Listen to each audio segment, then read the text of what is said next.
این آهنگ به قیمت همه چیزم تمام شد. این آهنگ برای فرزندانم است. دختر بزرگم که نمیخواهد مرا ببیند. مهم نیست بیماری ها و نگرانی های من چقدر سنگین باشند.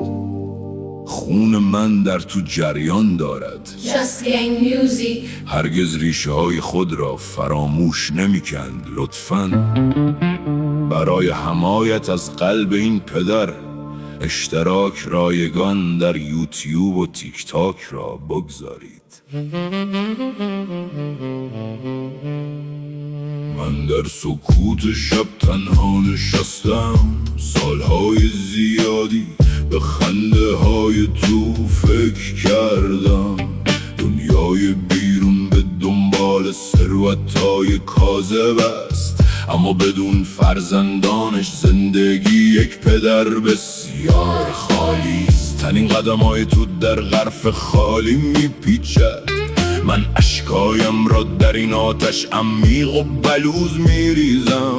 فرایبورگ در بریزگاو، جایی که داستان زمانی آغاز شد. امروز من به عنوان مردی که با زندگی مشخص شده است در مقابل شما ایستادم. ترس از خیابانها هر نفسی را که میکشم میدزدد، در حالی که من وزن هزاران مانع را تحمل کردم.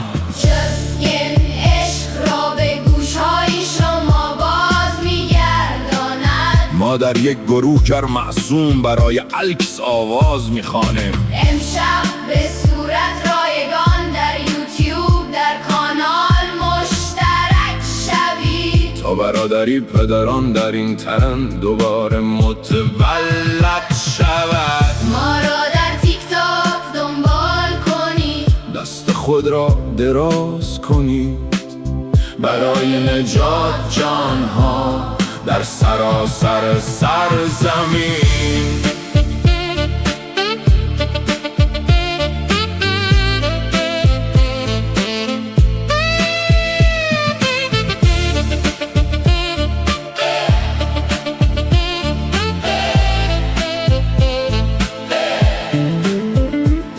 دوستان دروغین به دلیل سختی های از من فاصله گرفتند. برای آنها سرنوشت من مانند مرگ حتمی به نظر می رسید، اما جامعه من مرا در طوفان گرفتار کرد. با تو سخت‌ترین مسیر را پیمودم. من به جایی برای زندگی نیاز دارم.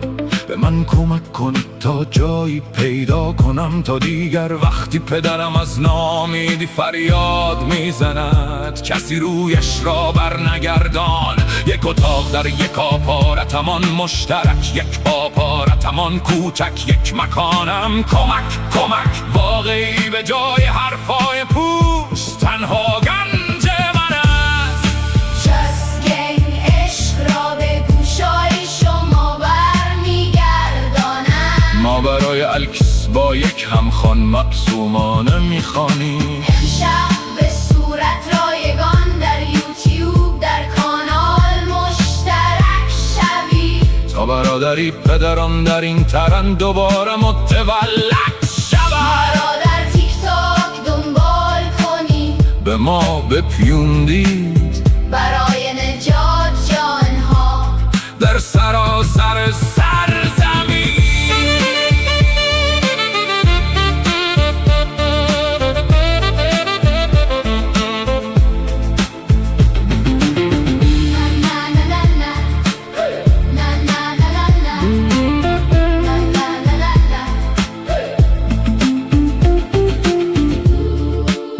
دوست دارم. Just Gang در یوتیوب و تیک تاک به صورت رایگان مشترک شوید. به من کمک کنید جایی پیدا کنم. به زودی میبینمت.